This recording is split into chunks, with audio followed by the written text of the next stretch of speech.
Everyone and good afternoon সবাইকে। আজকে mini ব্লগটা আমি লেটেই শুরু করছি। আজকে লাঞ্চ থেকে শুরু করছি। মা বানিয়েছিল চিংড়ি মাছ দিয়ে ঢেঁড়সের তরকারি আর বানিয়েছিল ডাল, মাছের মাথা দিয়ে ডাল। আমি মাকে বলি, মা মাছের মাথা দিয়ে ডাল বানালে কিছু করো না, কিছু ভালো লাগে না। যাই হোক, তার সাথে এঁচোড় চিংড়িও করেছিল। তারপরে আজকে আমি আর মা দুজন মিলে একসাথে লাঞ্চ করছি, বিকজ বোন তো কলেজ থেকে কখন আসবে সেটা ঠিক নেই। তারপরে আমি অফিসে ছিলাম, মা আমাকে ফোন করে বলছে মুনু একটু আমার জন্য গ্রেপস নিয়ে আসবি, তো তার জন্য মার জন্য একটু গ্রেপস নিয়ে আস। আর আমি সেলিব্রিটি মাস্টারটা দেখছিলাম, মা আমাকে বললো দাঁড়া আঙুরগুলো জলে ধুয়ে রাখি। তো জলের মধ্যে দিয়ে দেখি হাফ আঙুরই নেই। মা জলের মধ্যে ধুতে না ধুতেই হাফ খেয়ে নিয়েছে। সন্ধেবেলায় তখন 6টা বাজে, ঝুমু দেখে দিদি দিদি করে ডাকছো। আমি বেরিয়ে দেখি যে ঝুমু চলেও এসেছে। অ্যান্ড এতক্ষণ পর বলছে দিদি আমার অবস্থা খারাপ হয়ে গেছে। আর ওকে মা এইটা দিয়ে দিয়েছিল, এটা হলো টাটা গ্লুকোর জেলি, মানে টাটা প্লাস কিছু একটা, যেটা এটা নর্মাল দোকানে পাওয়া যায় না, কারণ এটা নাকি খুব একটা বেশি সেল হয় না।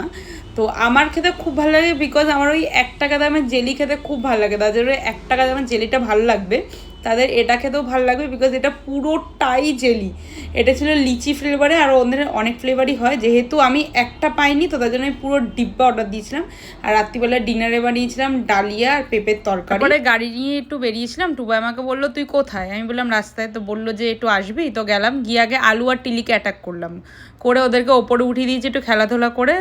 তারপরে গেছিলাম সিস্টুয়ের পিছনে। আমি খাইনি, টুবার একটু ফুচকার ভেলপুরি খেয়েছে। তারপর টুবাদের এখানে আর ওদেরকে না বাইরে রাখলে ওরা চিচি করে, তো ঘরের মধ্যে ঢুকিয়ে দিই যখন আমরা শুই। দুজনকে তুলে দেখো ওপরে তুলে দিচ্ছে, একজন তো নামবে বলে আর একজন ওখানেই শুয়ে পড়ছে। তো যাই হোক, মিনি ব্লগটা এখানে